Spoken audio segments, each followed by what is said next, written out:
Sou eu, professor João Quadros, e estou aqui para falar sobre organização de computadores, complementando essa parte de arquitetura de computadores, essa parte inicial de arquitetura de computadores. Bem, os componentes principais da arquitetura computacional, tanto faz na máquina de von Neumann quanto na máquina de Harvard, que são similares, se compõem da CPU, memória, dispositivos de entrada e saída e barramento. A gente já deu uma olhada nos dispositivos de entrada e saída, mas vamos olhar com mais detalhe agora a CPU e a memória. Bem, antes de mais nada, vamos especificar que tipos de arquitetura existem para os computadores. Geralmente, os tipos de arquitetura são para execuções das instruções. Então, existem dois tipos de arquitetura ainda no mercado. A mais antiga é a CISC. Ela tem a ver com Complex Instruction, ou seja, instruções complexas. Tem um número maior de instruções. Por isso, o microprograma trabalha com instruções mais complexas. É, Contudo, né, em termos de hardware, as microinstruções primitivas são executadas por circuitos mais simples. O que existe são muito mais circuitos simples no processador. Por isso que a arquitetura CISC ela é complexa, porque ela tem um conjunto de circuitos integrados maior do que a arquitetura RISC. Então, a complexidade é justamente na solução dos microprogramas através dessa quantidade de circuitos integrados. Por isso, ele tem um conjunto grande de instruções, são complexas, todas interpretadas dentro do hardware, de um hardware simples. E para cada instrução, né, justamente porque ele tem que executar várias partes de hardware, você tem vários ciclos de máquina. E a gente viu ciclos de máquina como em clock. Né? Exemplos dessa arquitetura antiga, tem o 386, o 486, que foram construídas sobre essa arquitetura, o Pentium 1, e alguns ARMs funcionam de forma híbrida com isso também. A arquitetura RISC ela é complexa na estrutura de hardware. Tá? Então as estruturas de hardware são mais complexas e por isso tem menos circuitos integrados. Então os conjuntos de instruções são mais simples, né? Quando você tem que executar, por exemplo, uma instrução de multiplicação, divisão, que em geral não existe na arquitetura RISC, o que ele faz é acessar uma estrutura de hardware, né, que vai simular um conjunto de somas ou um conjunto de subtrações, que nada mais é do que somar com números negativos, de maneira que você coma menos ciclos de instruções. Porque, na verdade, o hardware executa aquilo de uma única vez. É, a complexidade está mais no compilador do que na estrutura dos circuitos integrados. Então, o compilador tem o trabalho de transformar as instruções de alto nível em instruções mais simples.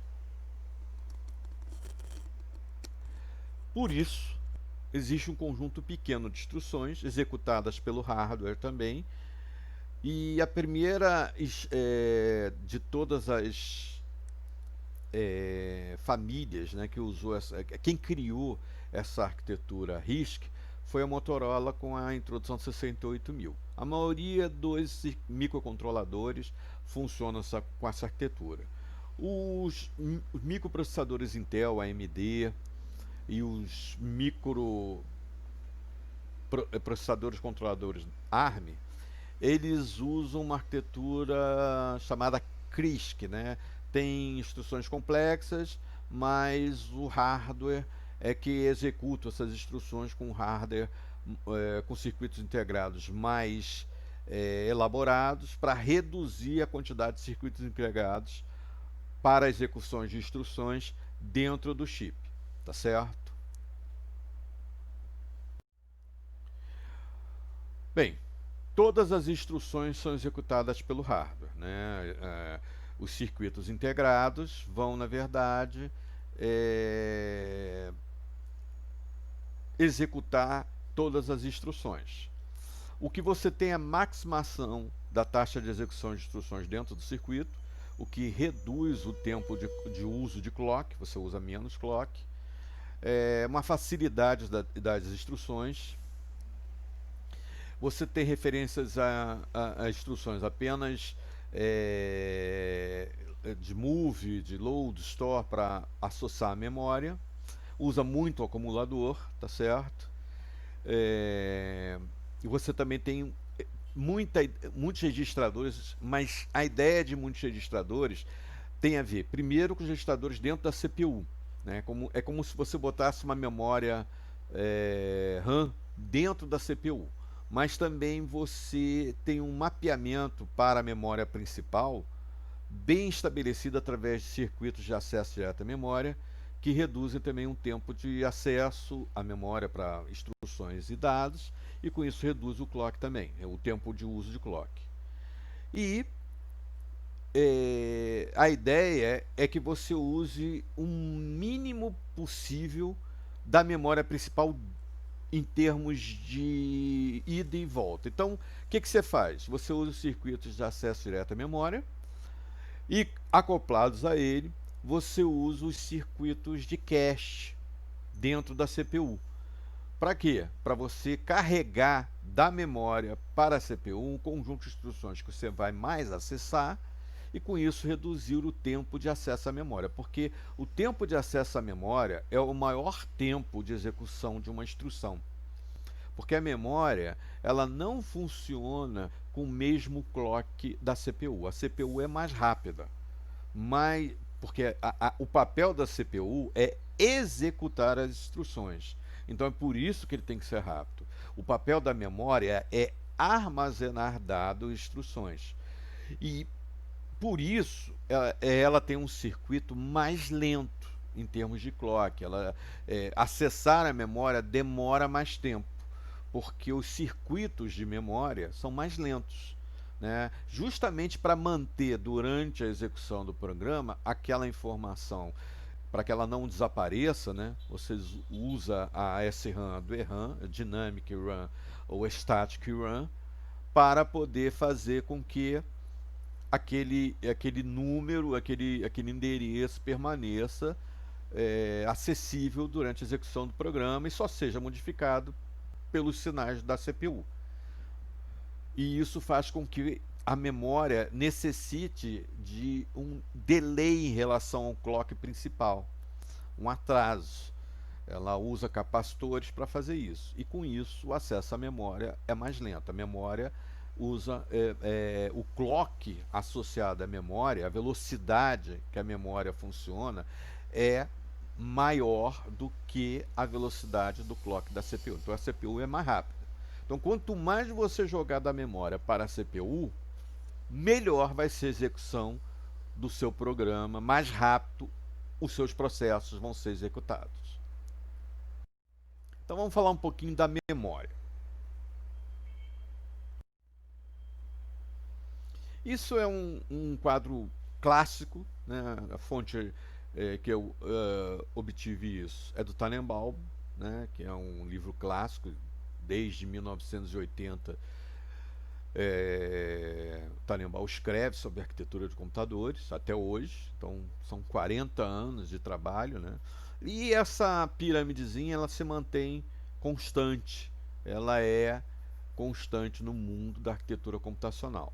Então você tem lá embaixo, né, você vê na ideia da pirâmide, ela é bem antiga, né? Então você tem a fita magnética e os discos óticos. Os discos óticos são os CDs e os DVDs.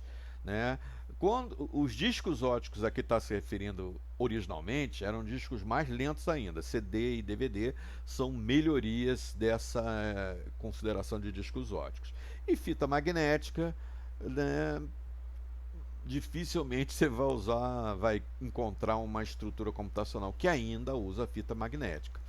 Mas Esses dispositivos, por mais que você tenha dentro de um disco ótico a capacidade de colocar até 5 gigabytes, né, os Blu-ray, por exemplo, eles ainda têm a capacidade de armazenamento, é, como é que eu vou dizer, muito similar aos discos magnéticos, mas o acesso ainda é lento.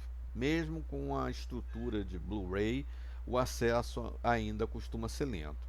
É, próximo, né, aos discos óticos, né, a gente tem os que a gente chama de magnético-óticos, que na verdade hoje em dia são mais discos de semicondutores, por exemplo, os SSDs. Os discos ainda magnético-óticos, né, os HDs, os hard disks, ou como se dizia no meu tempo, os Winchesters, são discos de maior capacidade de armazenamento. Você está falando aí da ordem de até 8 terabytes de armazenamento físico. Os SSDs, eles se aproximam em termos de armazenamento da memória principal. Então, os SSDs ainda estão no máximo a 256 gigabytes. Você até pode encontrar SSDs de 1 terabyte que não são exatamente 1 terabyte, são 4 SSDs de 128 gigabytes funcionando como se fosse um cluster. Isso encapsulado numa caixinha só, tá certo? De qualquer maneira, a quantidade de armazenamento que você tem nos discos magnéticos, nos hard disks, é maior hoje em dia do que nos discos ópticos e fita magnética. Então, de certa forma, essa pirâmide já mudou um pouquinho, né? A gente já vê a base dela como os discos hard disks, que conseguem trabalhar com até 8 terabytes. Estou falando em termos comerciais, tá? Em termos científicos, você encontra discos hard disks, até mesmo tecnologias SSDs, mas muito mais caras, que funcionam com até 100 terabytes de informação possível de ser armazenada. Mas são discos caríssimos e não acessíveis às pessoas comuns. A memória principal, né, funciona com semicondutores.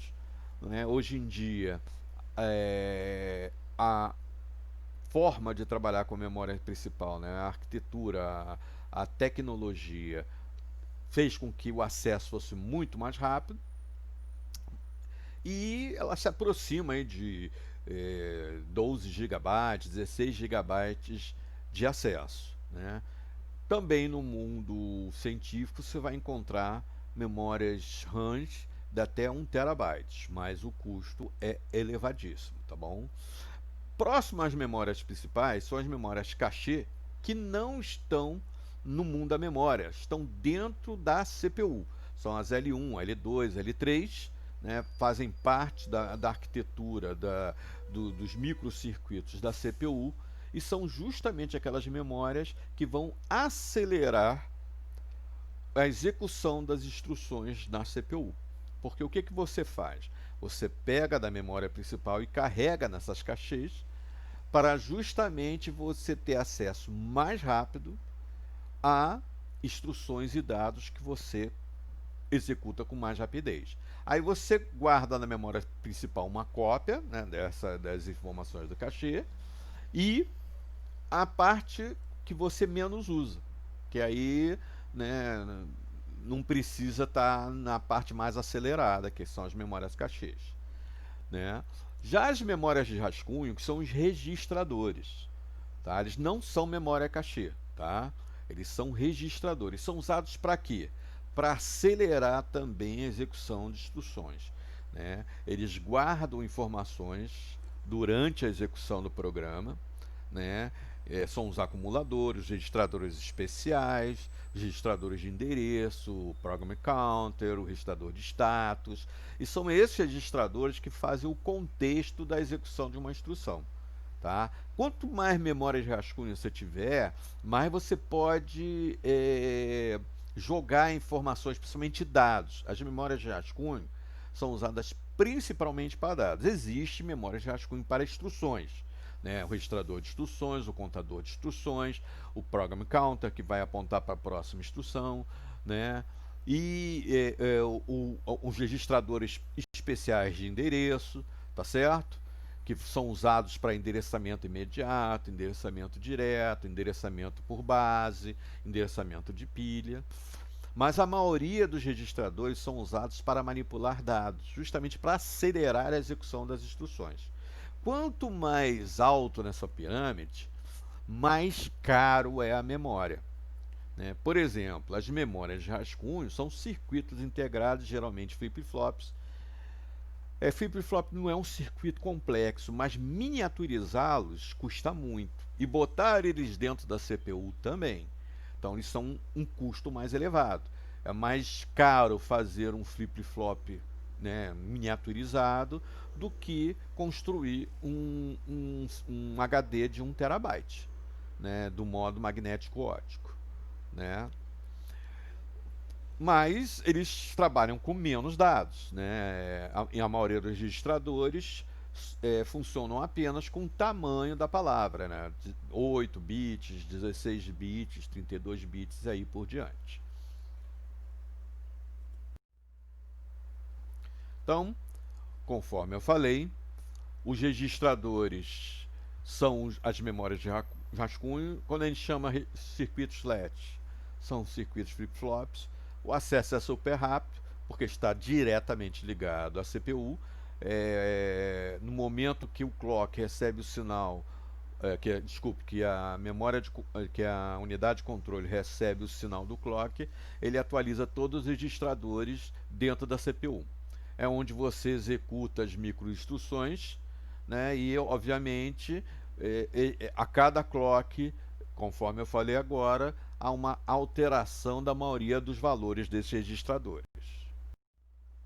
A memória principal, né, podem ser circuitos matriciais dinâmicos ou as muito antigas, né, também flip-flops estáticos, não miniaturizados, um pouco mais, claro que miniaturizados no sentido de que não são circuitos flip-flops que você mexe com registradores, com resistores comuns que você compra numa loja.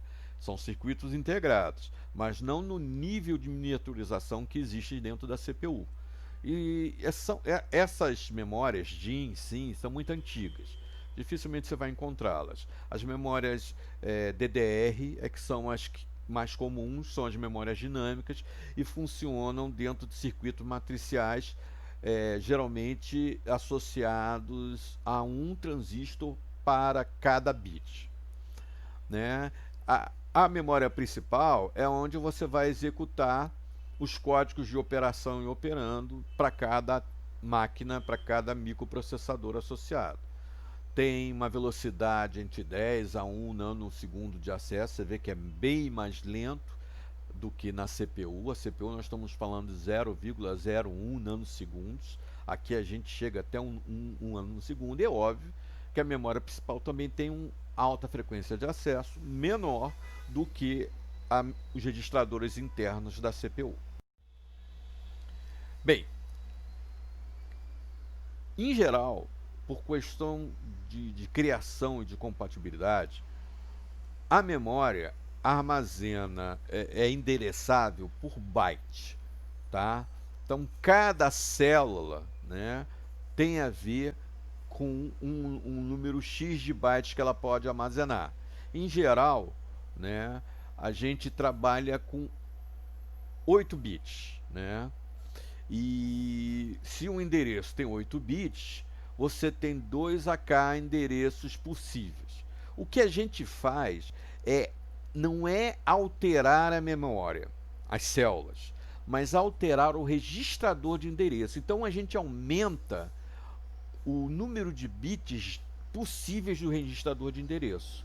Então o que a gente tem é registradores de endereço de 16, 32 e até 64 bits. Só que isso não dá o tamanho de memória possível para uma CPU ou um sistema operacional manipular. O que a gente faz são mecanismos onde a gente usa mais de um registrador de endereço para fazer um endereço maior. E aí são os mecanismos de segmentação e paginação. A gente usa um registrador de página, a gente separa a memória por páginas. Esse registrador de páginas, né, pode ter até 64 bits, então significa que eu tenho 2 elevado a 64 páginas. Dentro da página eu segmento, então crio segmentos dentro da página, que também são endereçados para um outro registrador, e dentro de cada segmento eu tenho um endereço relativo. Então, a arquitetura de acesso à memória principal é realizada com, atualmente, no mínimo 3 registradores atuando em conjunto. Então, imaginando que você tenha 3 registradores de cada um com 64 bits, você tem, na verdade, 2 elevado a 64 vezes 2 elevado a 64 vezes 2 elevado a 64 posições possíveis de memória. Isso faz com que a memória, né, das máquinas modernas, a memória principal, possa atingir níveis de penta, né, 2 elevado a, a um tamanho enorme de bytes, né, possíveis de serem endereçados. Só que você não vai ter isso na sua máquina. Você vai ter 8 gigabytes, 16 gigabytes, no máximo, nos pentes do seu computador. O que acontece é que a memória principal, como ela tem um tamanho maior, né, o sistema operacional reconhece isso, ela faz uma técnica chamada swap. O sistema operacional usa parte do disco para completar esse tamanho possível da memória principal, determinada pelo tamanho de bits do registrador de endereço.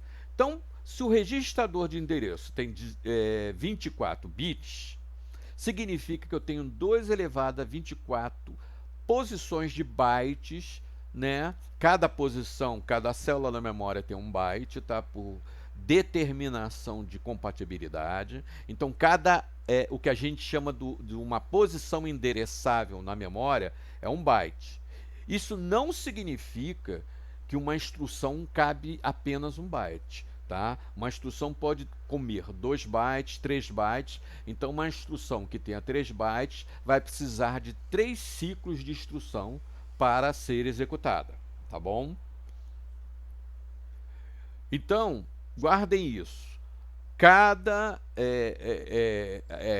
O tamanho da memória é determinado pelo número de bits da conjunção dos registradores de endereço. Então, por exemplo, se cair numa questão de um concurso público, eu tenho um registrador de instrução de 31 bits. Qual é o tamanho dessa memória? É 12 elevado a 31 bytes. Tá ok? Eu tenho um registrador de instruções de 114 bits. Qual o tamanho, qual é o máximo de endereços possíveis que essa memória pode ter? 12 elevado a 114 endereços. 12 elevado a 114 endereços, onde cada endereço é um byte, tá ok? Então é mais ou menos isso que significa a parte de endereçamento. A gente já comentou sobre essa parte de Big Endian e Little Endian, né? Os bytes de uma palavra podem ser numerados da esquerda para a direita ou da direita para a esquerda, dependendo da estrutura que você esteja manipulando. Isso é muito usado para detecção de erros, né? A gente já viu que a maioria dos microprocessadores usam Little Endian, né?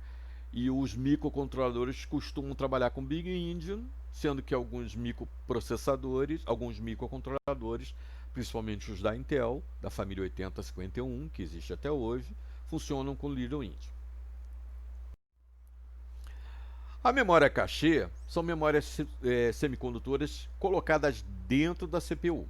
Tá? São diretamente acessadas pela CPU e servem para guardar o quê? Guardar aquela parte da memória principal que eu mais uso. Né? Isso é identificado através de um algoritmo, da unidade de controle, ela fica vendo, né, ó, estou indo toda hora nessa posição de memória principal. Então, quando ela passa de um determinado número, né, digamos que eu acessei essa posição de memória, essa instrução que está nessa posição de memória 1000 vezes, então essa instrução é muito usada, ela vai para a memória cache. Tá? Isso é um algoritmozinho que é construído dentro da memória principal. Então percebam que a CPU tem códigos sendo executados dentro dela, em paralelo aos processos normais. Então, você mantém na caixa as palavras mais usadas. Isso como é que é? A ideia de RAM, né? Random Access Memory, né? Acesso aleatório. Mas isso já caiu de moda. Não é acesso aleatório, tá? Você sabe exatamente onde está. O que acontece é a estrutura de organização de onde você vai botar a informação quando você começa a iniciar um processo. Quando você tem a arquitetura de von Neumann, você separa, geralmente o compilador faz isso, dentro da memória principal, que a gente já viu que é enorme, né? A quantidade de endereços possíveis é enorme, só que a memória física é sempre menor do que a memória principal possível. Então ele separa uma parte para colocar instruções e uma parte para colocar dados. Quem faz isso é o compilador, né, associado ao sistema operacional. Nos microcontroladores isso já é mais particionado. A RAM e a ROM são separadas, né? A parte de instrução e a parte de dados estão em posições distintas, separadas. Mas nos microprocessadores, inclusive na família ARM, isso está em conjunto. Então o que ele faz? Ele separa, né? Ele cria uma zona morta, onde não vai botar nada, né, para aquele processo, e separa, ó, aqui eu vou botar instruções, aqui eu vou botar dados. A partir desse instante, o acesso deixa de ser aleatório, porque ele sabe exatamente onde é que está. Então a referência, a memória, né, ele consegue identificar o acesso a uma posição um número X de vezes. É o que a unidade de controle faz com aquele algoritmozinho que é um circuito, tá? E aí, quando ele vê isso, ele, na verdade, ele faz um cálculo de probabilidade, né? Esse cálculo de probabilidade é o seguinte: ora, se eu estou acessando aquela posição de memória 1000 vezes dentro de um tempo específico pré-determinado, ou seja, eu executei 1 milhão de clocks, e dentro desse 1 milhão de clocks estou executando 112 processos. E dentro desses 112 processos, eu estou indo dentro de uma área de memória 100.000 vezes. Ora, então significa que eu, né, estou indo na memória principal muitas vezes no mesmo lugar. O que eu faço? Eu pego esse trecho que está sendo visto muitas vezes e coloco na memória cache, porque há uma alta probabilidade de eu acessar esse trecho várias vezes. É isso que é esse algoritmozinho que está no circuito da unidade de controle que existe para carregar as caches com as instruções mais utilizadas. Isso é uma questão de probabilidade. Então, é mais ou menos essa formuleta aí, né? Tem um tempo de acesso a cache, o tempo de acesso à memória principal, o tempo médio de acesso que eu estou indo daquele lugar, o número de referência a uma determinada palavra dentro de um tempo, e aí eu concluo que há uma probabilidade de eu ir para aquele lugar dentro dessa formuleta aí. Essa taxa de acertos H é determinada dentro dessa fórmula, que por sua vez vem dessas outras formuletas aí. Tá? Isso é óbvio, gente, só tem importância se você estiver construindo seu computador. Se você está usando, isso passa batido por você. É só para você ter uma ideia do que está acontecendo que eu estou falando isso. Se no curso de mestrado que nós estivéssemos trabalhando, o enfoque fosse hardware, nós iríamos sim nos importar com esta fórmula, porque nós iríamos construir circuitos integrados representando uma CPU com cachês que tivesse circuitos com esta fórmula de probabilidade. Mas como o enfoque do mestrado é ciência de dados, isso não tem importância para você decorar. É só para você saber o que significa a memória cache e qual é o circuito, né, lógico aritmético que está associada àquela informação que está dentro da memória cache. Os cachês são divididos em blocos de endereço de tamanho fixo, tá certo? São as linhas de cachê. Quando uma palavra que você que foi encontrada como provavelmente está na caixa não é encontrada, você perde tempo. Por quê? Porque ele é obrigado, na posição de memória, a encontrar aquilo que ele está procurando para carregar. Tá? Então, o que você faz é carregar na cache um conjunto de palavras, né, de instruções e dados bem grandes. Então, essa cache, quando a gente está falando grande, gente, a gente está falando na ordem de 1K, 2K, 8K, tá? Kbytes, né? Óbvio. Onde ele vai carregar essas posições de memória para serem executadas o mais rápido possível. A gente tem vários tipos de cachê, tá? Unificada, dividida, primária, secundária, terciária. A primária e a secundária, né? A primária foi criada para trabalhar dentro da CPU. A L2, a L3 não existia, existia a L2. A L2 ficava fora da CPU. Aí o pessoal percebeu, né, que a miniaturização dos circuitos integrados permitia colocar mais uma cachê. Então a L1 e a L2 passaram a fazer parte da CPU. E criaram uma L3 que funcionava como antiga L2 fora da CPU. Hoje em dia, né, graças à tecnologia de miniaturização melhorar, você tem, né, microcircuitos de CPU com L1, L2 e L3 integrado. Tá? Isso melhora muito a performance da CPU. Tá? E consegue fazer com que instruções sejam executadas muito mais rapidamente. Então, i7s, i9s, ARMs, M7 da vida se utilizam dessa característica de ter mais caixas primária, segunda e terciária dentro da estrutura da própria CPU. Os circuitos de memória, conforme eu falei, eles podem ser analisados do ponto de vista dinâmico como matrizes. Tá? Cada circuito de memória vai armazenar um bit de informação e cada linha vai então formar as palavras que podem ser acessadas na memória. Por questão de compatibilidade, essas palavras elas são sempre vistas como bytes. Então, os endereços de memória são vistos como bytes. Se por um acaso uma instrução precisa de mais de um byte, tá? Ela vai ocupar duas posições de memória. Mas o endereçamento, né, não vai ser assim, olha, posição 1 e posição 2. Não, ele vai ver a posição 1 e sabe que dois endereços a partir da posição 1 vão ser tomados para aquela instrução. Quando ele for ler a próxima, ele não vai para a posição 2, ele vai para a posição 3. Né? Ele sabe disso. Né? O Program Counter é atualizado dentro com essa inteligência. Ele vê o tamanho da palavra, né? A ser executada, e na hora que vai para a memória ele separa para que cada parte dessa instrução esteja num byte. Mas na hora que ele for executar a próxima instrução, ele não vai seguir sequencialmente, ele vai ver quantos bytes a instrução anterior consumiu. Se a instrução anterior consumiu 16 bits, consumiu 2 bytes. Quando eu for executar a próxima instrução, ele não vai para o endereço 2, vai para o endereço 3. Tá ok? É assim que funciona. Então, essa é a estrutura de circuitos da memória. Esses circuitos funcionam com bit porque eles têm essa estrutura. Aqui, ó. Vocês estão vendo? Ela é formada por apenas um transistor e um capacitor. É a estrutura mais básica. São as memórias dinâmicas. São mais lentas, mas elas são mais seguras. São menos sensíveis a picos de luz, a falha de estabilizadores e coisas desse gênero. Isso aqui foi um pesquisador japonês que descobriu por acaso.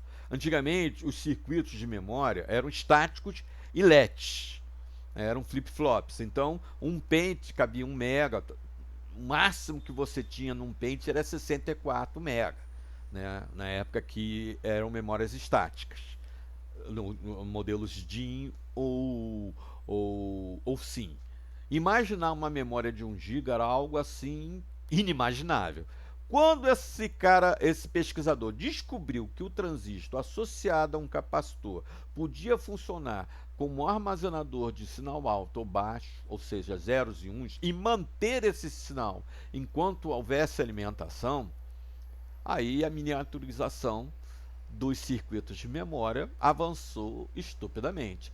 Então, os pentes de memória começaram a ser 128 megabytes, 256 megabytes, e hoje em dia você tem pentes de até 16 gigabytes. E aí existem pentes né, caríssimos de 1 terabyte, né, graças a essa tecnologia aqui.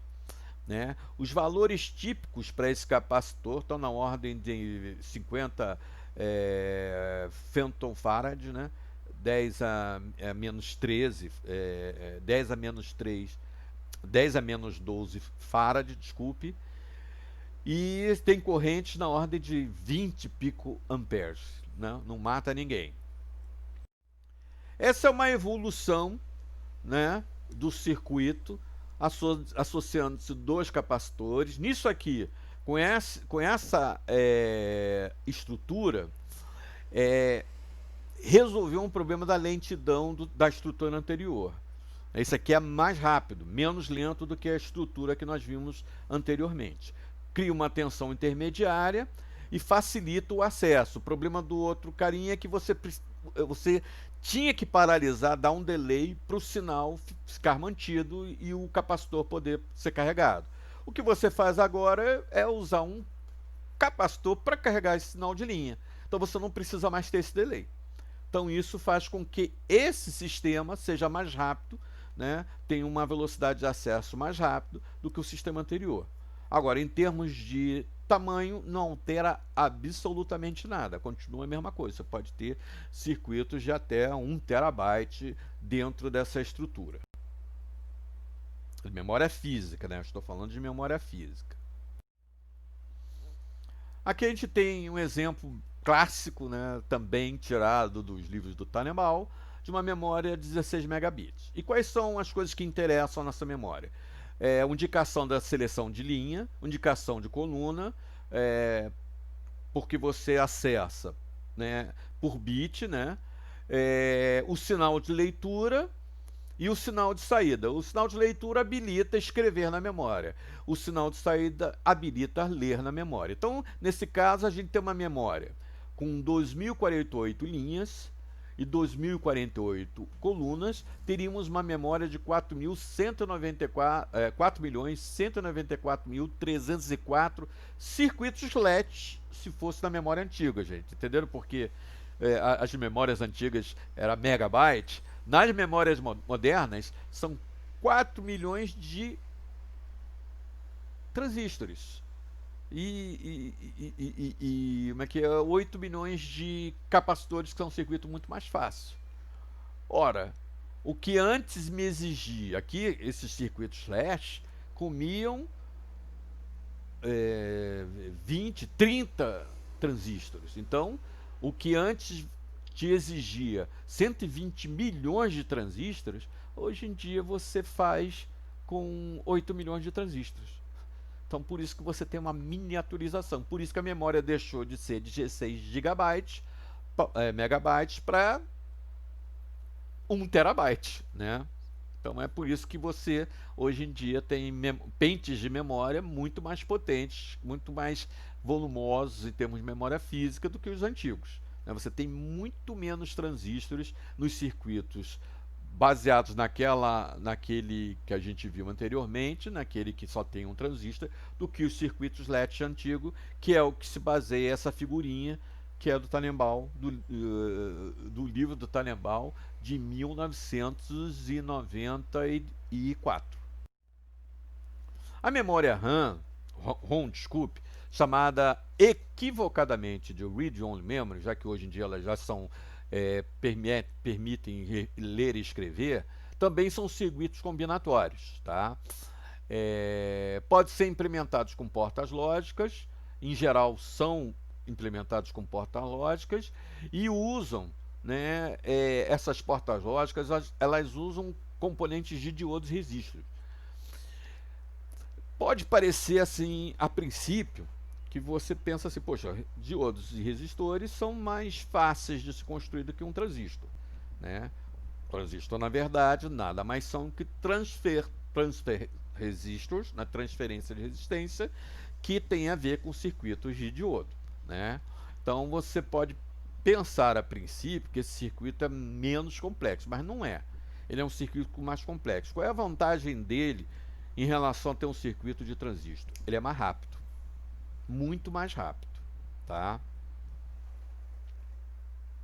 E a concepção dele foi manter o sinal independente de carga ou não carga sobre ele. Então, na verdade, o que ele estaria fazendo é um complexo sistema de diodos e resistores funcionando com a ideia de capacitores. Para quê? Para manter o mesmo quando você desligasse a máquina. E quanto tempo? Muito tempo, gente, muito tempo. Nós estamos falando aí de um tempo que ainda não foi medido. Quando concebeu-se essa ideia de semicondutores sendo carregados com capacitores da ordem de nanofarads, né? Um pouquinho mais potentes, se imaginava que eles perderiam essa carga a princípio 40 anos.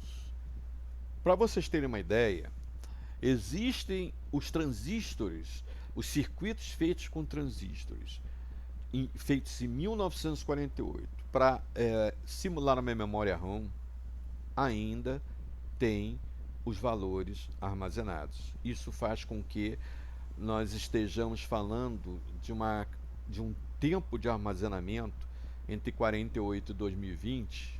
Tira aí, gente. 52 anos até 2000, mais 20 anos até 2020, ou seja, 72 anos que aquela informação ainda está armazenada naquele circuito ROM.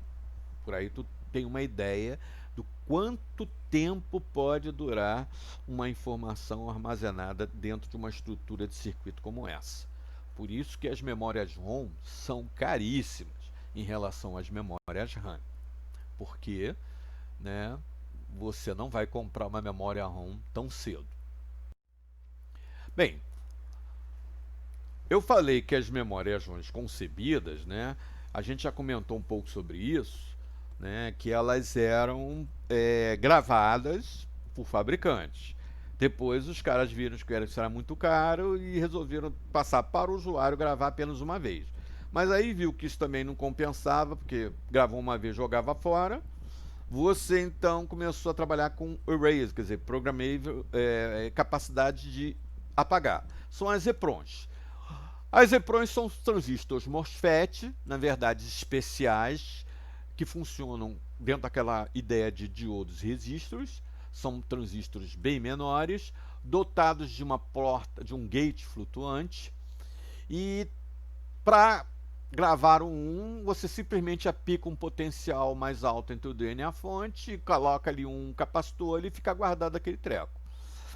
Só que esses circuitos eles podem ser reorganizados, né? Eu posso simplesmente aquele ficar guardado, aquele transistor fica armazenando aquilo perpetuamente. Só que eu posso apagar, eu posso zerar todo mundo, posso chegar e jogar um sinal e zerar. Como é que eu faço para zerar? Nas EPROMs antigas, né, da qual eu tenho ainda uma 2232 em mãos, ainda tenho isso em minha mão, você usava luz ultravioleta para gerar, né, uma descarga de tensão, e aqueles uns e zeros todos se ordenavam, ficava tudo zero. Só que isso desgastava, né, a capacidade de armazenamento do capacitor. Então você não podia fazer isso ilimitadamente, tinha um limite, e um limite não muito grande, da ordem de 100, 200 vezes. Se a gente pensar, né, que você não vai ficar gravando uma EPROM muitas vezes, 100, 200 vezes é suportável. Mas, se a gente for pensar nas erasers, electric erasers programmable read-only memory, nós estamos falando de um mundo que era de 100, 200 vezes de gravação para um mundo que permite de 10 mil até 100 mil regravações. Então, né, as EPROMs eram mais custosas do que as EEPROMs que são usadas hoje em dia. Um exemplo de memórias erasers, electric erasers, estão nos microcontroladores, no ATmega, no ARM, no PIC, usado nas plaquinhas, por exemplo, Arduino. Você pode gravar na interface Arduino que está associada a um microcontrolador ATmega 100 mil programas, né? Pode apagar e botar 100 mil programas ali. Aquela plaquinha só vai se desgastar, né? O circuito só vai deixar de armazenar os zeros e uns quando você terminar 100 mil programas ali dentro. Então, quem é que vai fazer isso? Você vai usar sua plaquinha 100 mil vezes? Pensa isso. Se você gravar e apagar todo dia, pelo menos uma vez por dia, né, porque você tem que fazer o programa e tal, você vai demorar 100 mil dias para desgastar aquela plaquinha. Ou seja, quando você tiver no número 5.000, já tem outra placa diferente, uma outra interface melhor do que a interface Arduino no mercado, para você ter uma ideia. Ok, esgotamos a memória, vamos falar da CPU. Bem, a CPU ela é formada pelo quê? Ela é formada por unidade de lógica aritmética, unidade de controle e os registradores de apoio. Alguns são registradores de memória, chamados de memória de rascunho, e outros são registradores não endereçáveis. O principal registrador não endereçável é o acumulador. Algumas máquinas têm mais de um acumulador. O acumulador não é endereçável. Ele está dentro da CPU. Não você não o chama por endereço. Você o chama por comando. Você constrói um comando que vai direto no acumulador. Quando você bota add em alguns microprocessadores, esse add X ele já usa diretamente o acumulador. Se você quiser usar um add com duas posições de memória, você tem que botar add para dizer que você não vai usar o acumulador, né? Que você vai usar duas posições de memória, lá na memória principal. Mas você tem outros registradores de apoio, não necessariamente o acumulador. Esses são endereçáveis, tá? Eles estão nomeados, eles estão dentro da CPU e têm um endereço associado ao nome. Né? Em alguns microcontroladores, essas memórias de rascunho são a própria RAM, né? Dentro da CPU, o que melhora o acesso à informação. Tá certo? A unidade de controle é o circuito lógico sequencial, onde tem aqueles algoritmozinhos que enchem a memória cache, coisas desse gênero, né? Que dispara toda parte do ciclo de instrução e do ciclo de máquina. Tá? Ela recebe o sinal de clock e faz esse disparo para atualizar todas as memórias de rascunho, todas as posições de acumulador e também as posições de memória que tiverem que ser modificadas. Nem sempre um ciclo de máquina vai escrever ou ler da memória. Às vezes um ciclo de máquina vai simplesmente atualizar dentro da memória de rascunho, sem mexer com a memória principal. Né? Isso depende do tipo de instrução que está sendo executado. A unidade lógica aritmética, né, é onde faz os cálculos, né, e onde as comparações. Essa unidade lógica aritmética não é complexa não, gente. Ela é extremamente simples. São vários circuitos somadores completos, acoplados, integrados. A grande mágica que melhora um microchip de CPU de outro é como você organiza a comunicação entre a ULA e esses registradores de rascunho, essa memória de rascunho. Então, a forma como comunidade de controle domina, né, controla, faz a comunicação da unidade lógica aritmética com a memória de rascunho é que melhora a arquitetura do computador, da CPU. Com isso, você consegue aumentar, ou melhor, fazer ficar mais veloz a execução de uma instrução. Aumentar como é que se diz, os megahertz do clock. Por isso que você tem CPUs hoje em dia de 3 GHz até de 10 GHz.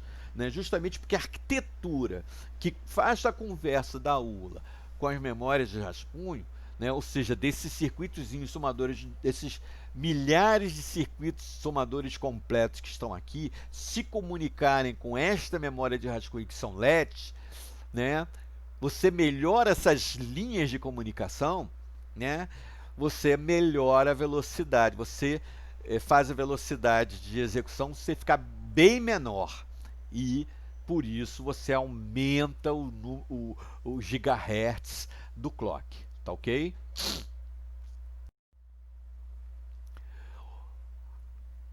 Como a gente falou, os registradores são flip-flops, os LEDs, tá? Óbvio que eles estão em flip-flops super ultra miniaturizados, né?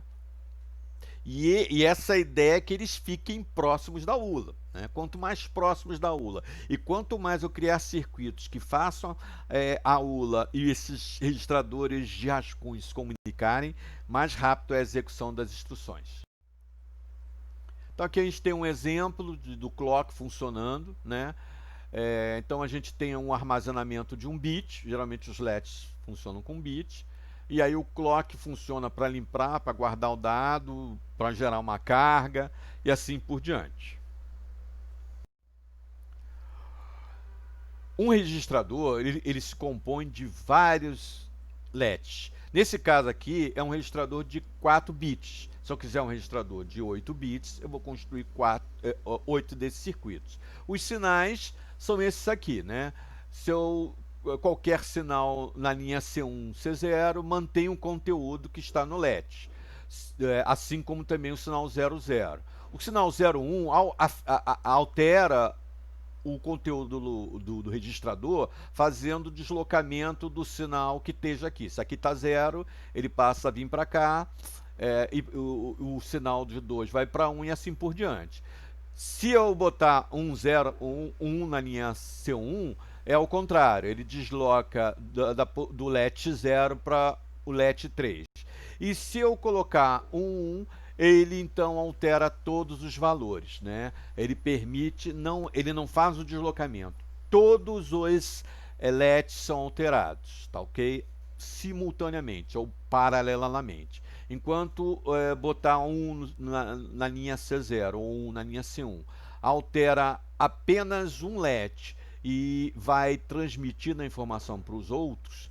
Então, por exemplo, nesse exemplo, né, aqui tem 0. Se eu botar aqui o sinal 1 no C1, o 0 vem para cá, tá? Agora, se eu colocar um 1, aqui não é o 0 que vem para cá, aqui vem um outro sinal, pode vir um 1 aqui, tá? Então, aqui continua com 0, aqui fica com 1, aqui fica com 0. Então, ele modifica LET a LET, quando tem um, ok? Como eu falei, a unidade lógica aritmética, a LU, né, é um conjunto de circuitos combinatórios. Que circuitos combinatórios? Né? Aqui é a ideia da ULA, trabalhando com unidade de controle, os registradores, o acumulador. Então, é isso aqui que é essa arquitetura interna que melhora a velocidade de execução de uma instrução.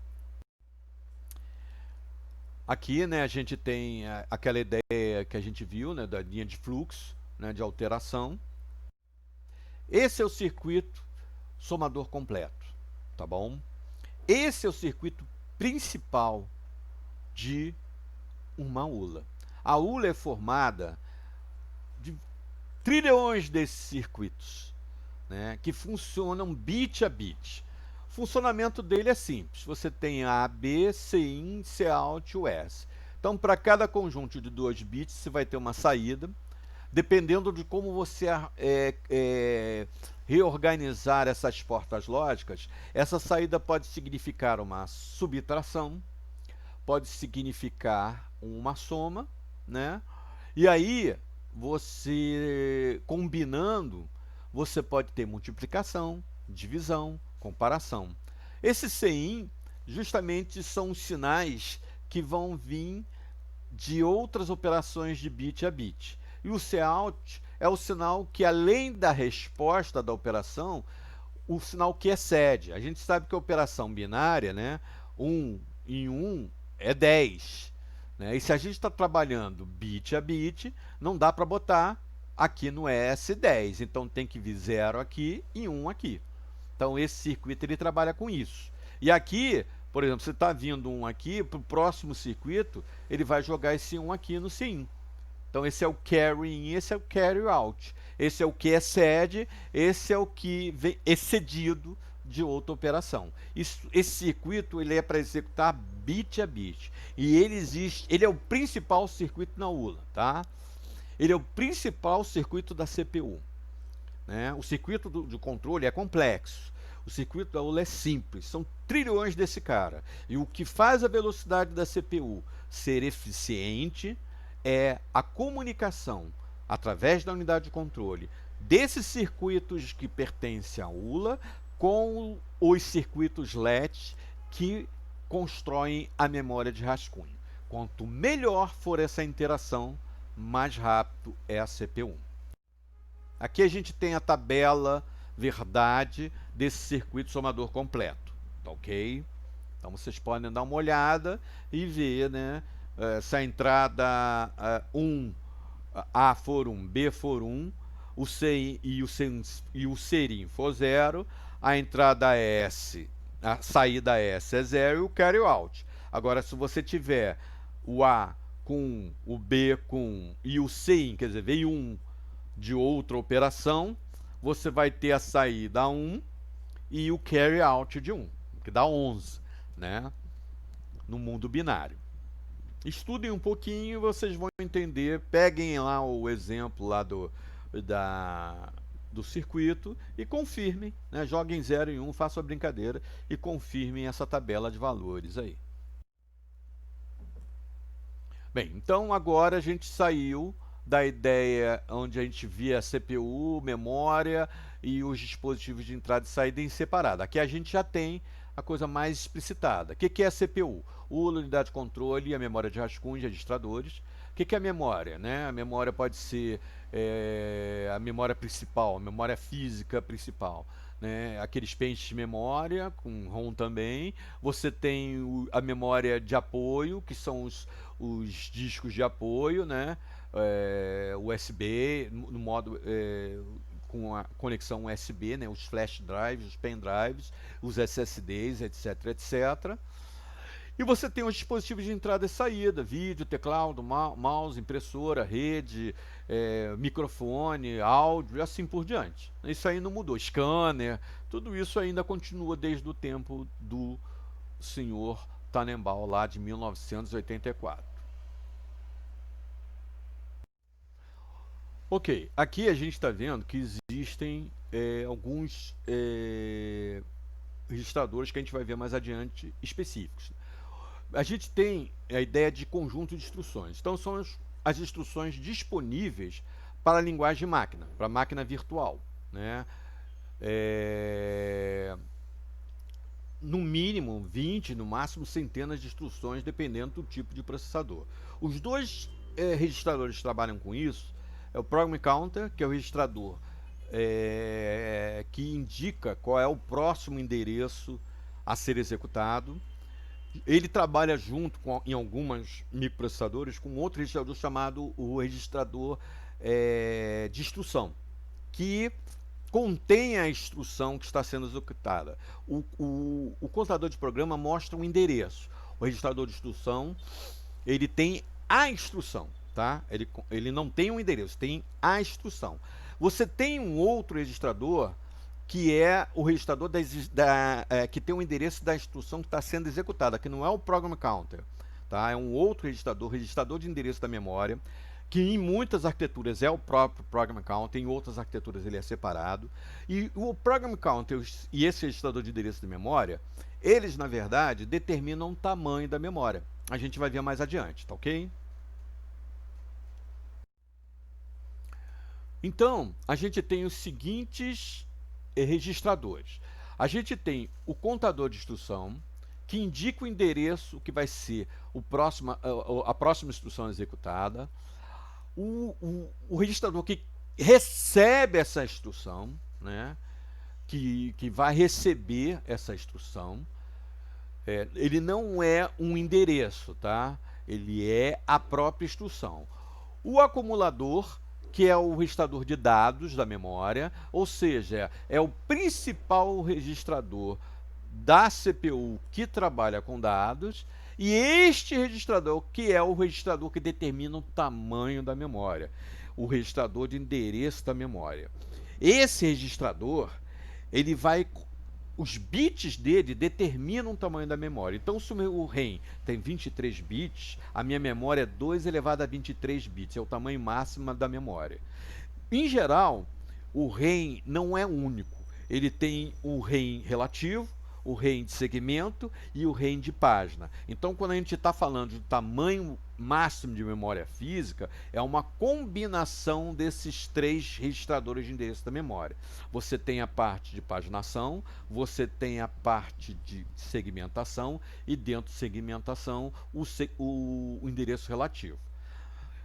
Nas máquinas antigas, você não tinha essa ideia de paginação e segmentação. Segmentação surgiu logo após, então você tinha essa ideia de segmentação já no 8086, no 286, no 386, e já no 486 e Pentium você já incorporou a parte de paginação. Então, as famílias Intel em 3 e 4, e até mesmo alguns microcontroladores já funcionam com essa ideia de paginação.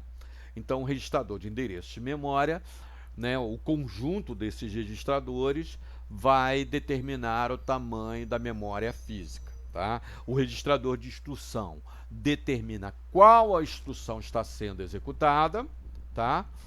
E o contador de instrução indica qual a próxima instrução a ser executada. Em algumas arquiteturas, o contador de instrução e o registrador de instrução são a mesma coisa, tá? Porque a instrução que está sendo executada, né, não, é diretamente incorporada à CPU e o registrador de instrução passa então a conter a próxima instrução que será executada, ok?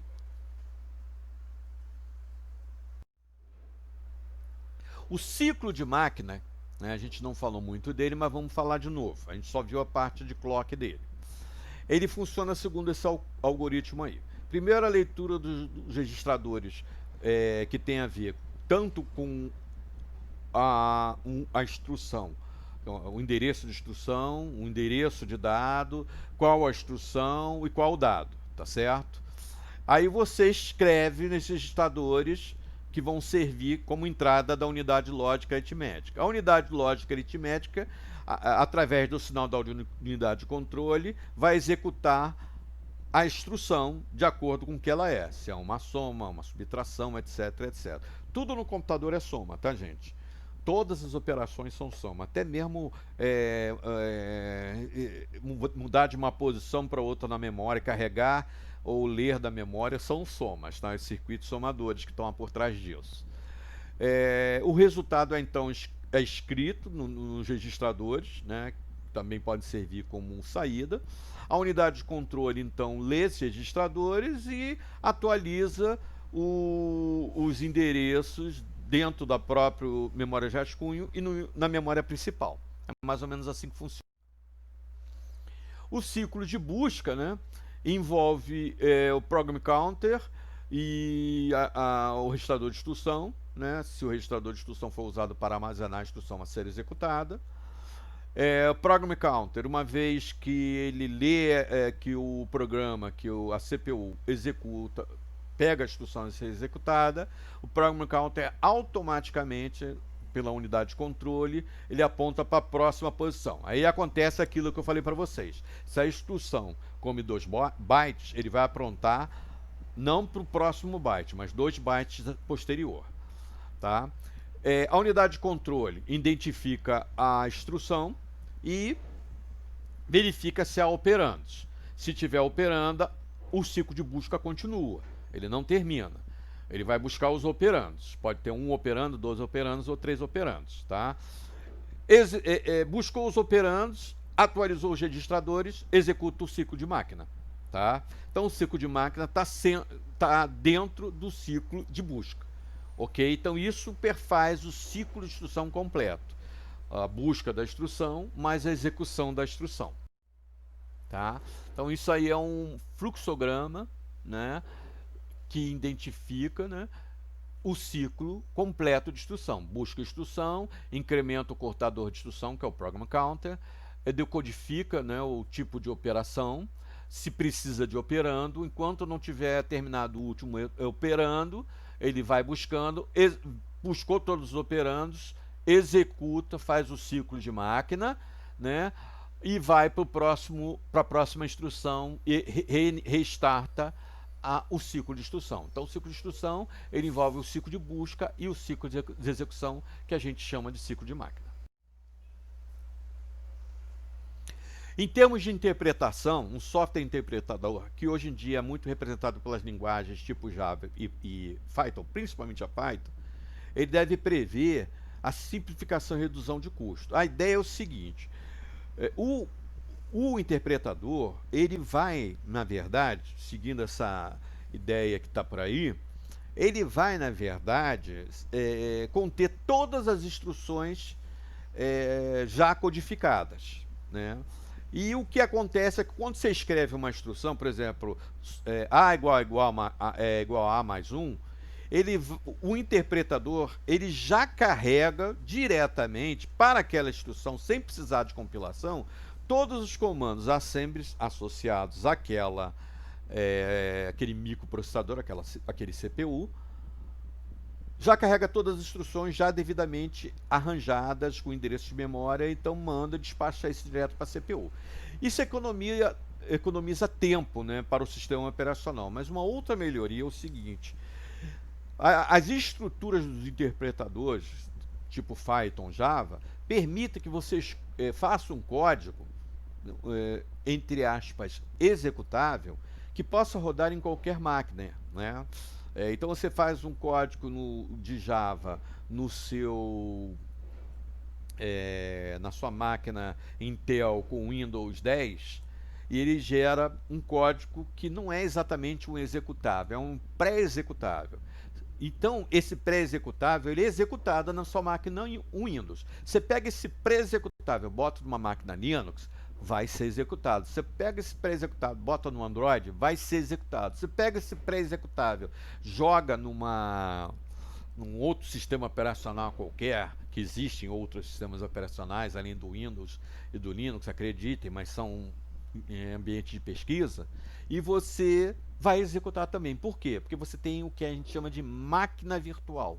A máquina virtual é a que efetivamente gera um executável para um microprocessador. Ele pega aquele pré-executável, identifica qual é o processador onde ele vai ser executável e transforma aquilo num executável para aquela máquina. Só que ele não transforma gerando código.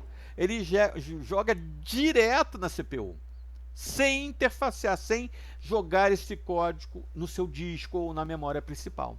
Tá? Ele já transforma aquilo direto. Tá ok? E aí o executável acaba sendo mais rápido. Por quê? Porque é a máquina virtual que está se comunicando com a CPU, com o sistema operacional. Então você tem uma máquina virtual para o Linux, para o MVS, para o Android, para o Windows 8, o Windows 10, o Windows 95 e assim por diante. Ok? Agora a gente vai entrar num caminho um pouco mais complicado. A ideia de paralelismo de instruções. A gente vai estudar isso especificamente. Então aqui é só uma palhinha. Tá? O que significa isso? Ora, eu preciso aumentar a velocidade, quer dizer, fazer ser mais veloz a execução de instruções. Então, como é que eu posso fazer isso? Eu posso fazer com que várias instruções sejam executadas ao mesmo tempo. Com um processador único, com um único núcleo, isso não é possível, porque a cada clock a gente viu que os registradores são alterados. Então não dá para fazer isso com várias instruções. Então qual o mecanismo que o pessoal inventou? O primeiro é um mecanismo chamado pipeline. O que é pipeline?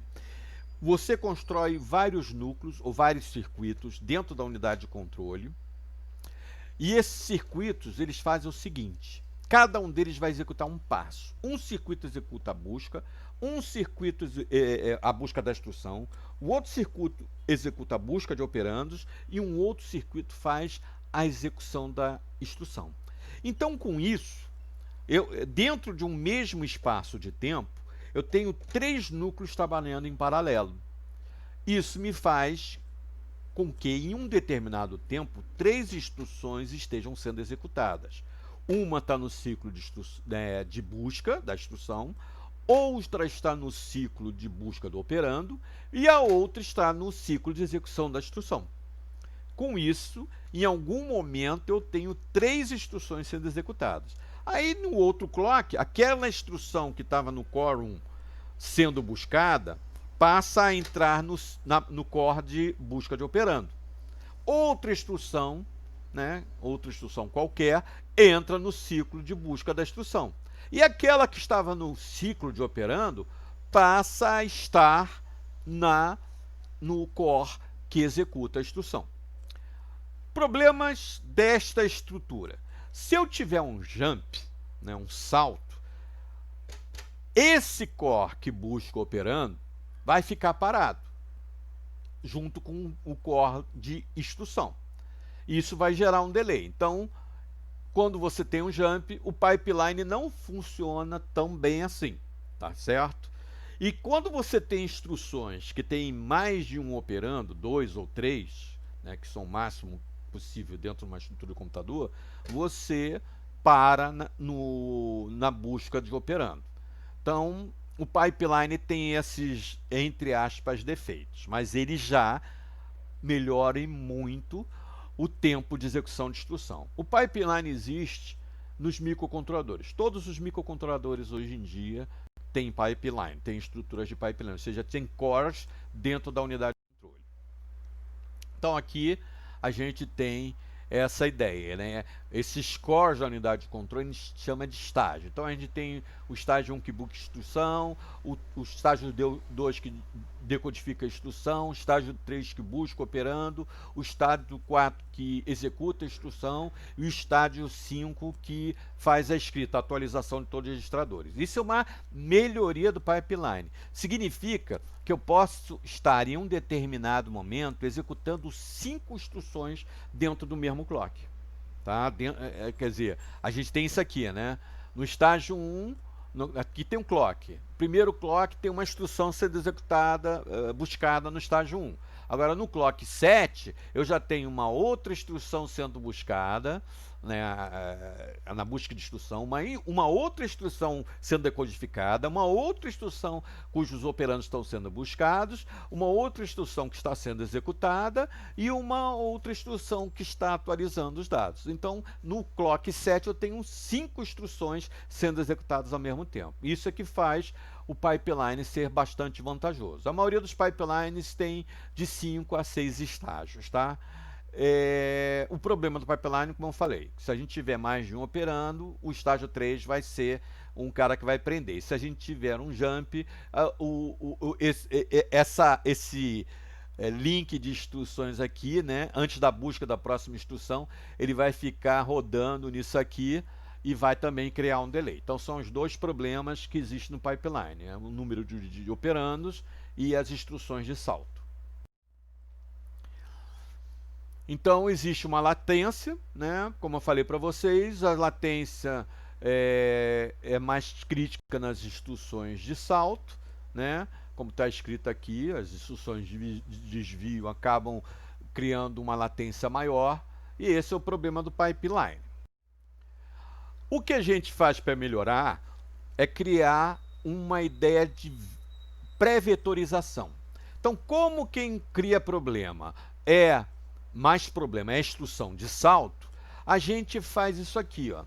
Cria um núcleo, né, para tratar das instruções de lógica aritmética, mas sendo assim, ó, esse núcleo aqui trata só de soma, subtração, divisão e multiplicação. Esse núcleo trata de OR, AND, XOR, comparações. Esse núcleo ele vai tratar da carga, né, da memória para a CPU. Esse núcleo ele vai tratar do armazenamento da CPU para a memória. E esse núcleo vai tratar das instruções de ponto flutuante.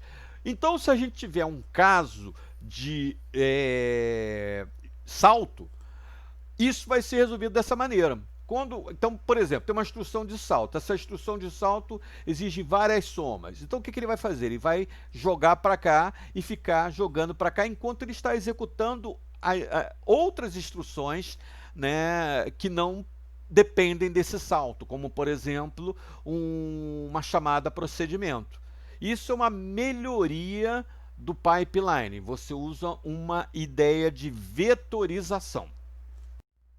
Só que o pessoal percebeu que você pode fazer uma coisa muito melhor.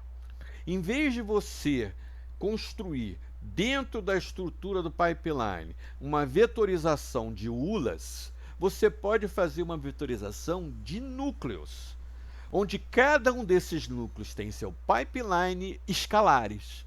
Com isso, você pode executar vários processos ao mesmo tempo, e não mais várias instruções do mesmo processo, mas várias instruções de vários processos. São os famosos computadores que têm processadores vetoriais. Exemplos de processadores vetoriais são aqueles que usam o i7, né?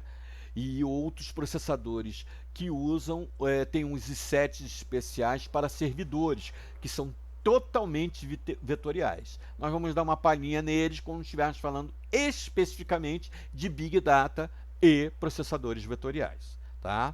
O que interessa é o seguinte: esses processadores vetoriais incorporam um pipeline dentro deles. Tá? São múltiplos núcleos. Aqui a gente tem um exemplo, né, de situações, como, por exemplo, registradores de propósito geral. Então, por exemplo, no Pentium 2 e nos seus subsequentes, porque esses registradores existem até o i7, a gente tem o registrador EAX que só trabalha com instruções aritméticas. Outro só trabalha com endereçamento, ponteiros. Outro só trabalha com loop.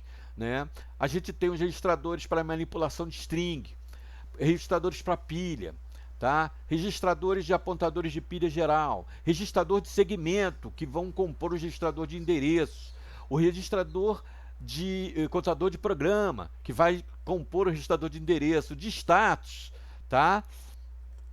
O de paginação, que vai também estar aqui dentro do registrador de segmento compondo o endereço.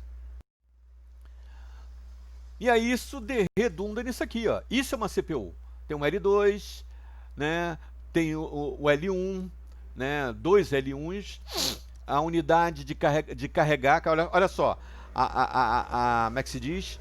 Um circuito da ULA específico para carga e armazenamento na memória, né? Aqui a gente tem um circuito da unidade de controle para justamente esse circuito dentro da ULA para trabalhar com busca, salto, predição de instrução, né? Próxima instrução a ser trabalhada,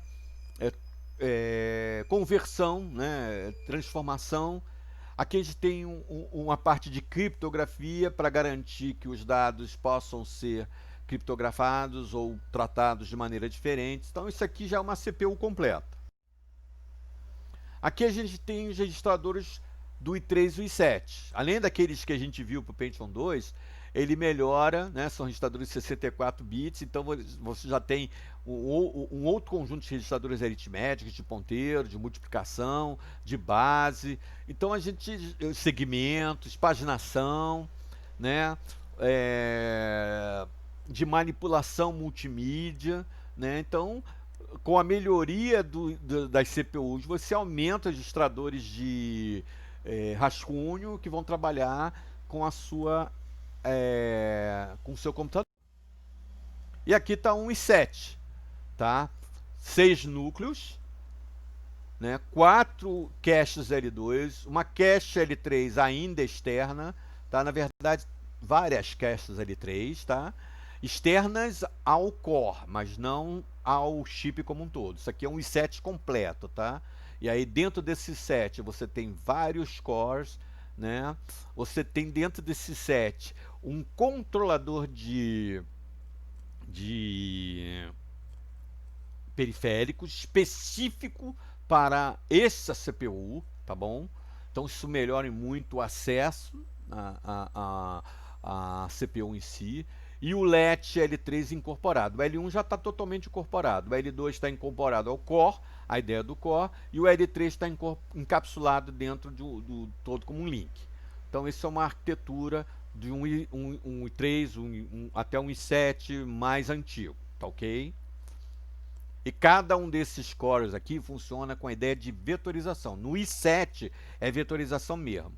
Nos outros, no i3, no i5, né, sendo que no i5 moderno também já é vetorização, mas no i3 e no i5 mais antigos, isso aqui funciona com aquela ideia de escalabilidade, aquele super escalar com pipeline. Aqui é apenas um histórico, né, de todos os mundos pipeline. Então aqui, por exemplo, nos microcontroladores só tem 5 ou 6 pipelines na estágio.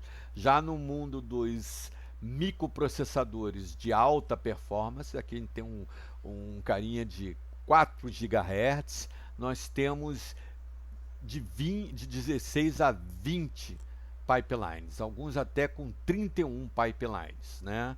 Por causa dos multicores, né? Agora, uma pequena visão da arquitetura de endereços, tá? A gente pode ter um operando e 4 endereços, tá certo? A gente pode ter um operando e 3 endereços, um operando e 2 endereços, e um operando em um endereço, um operando sem endereço, né? Isso são os tipos de instruções que vão determinar. Então você tem que tipos de instruções? Transferências de dados, move, né? Mov, LDA, store. Você tem um jump para desvio, os branch, jumps condicionais. Você tem chamada a procedimentos, aritmética e lógica, add, sub, comparadores, instruções só sobre bits, rotacionar, setar um bit, limpar um bit, transformar em zero, endereçamentos de pilha, pop, push, pop, move, carga, load, store, write, ok. E cada um dessas instruções pode ter um operando, 2 operando, 3 operandos ou 4 operandos. A gente viu o seguinte: quanto mais operandos a gente tiver, mais lento é a execução da instrução. A maioria das instruções modernas não passam de 2 operandos, tá? Ou seja, tem um endereço, tem um código de operação e um operando, tá ok?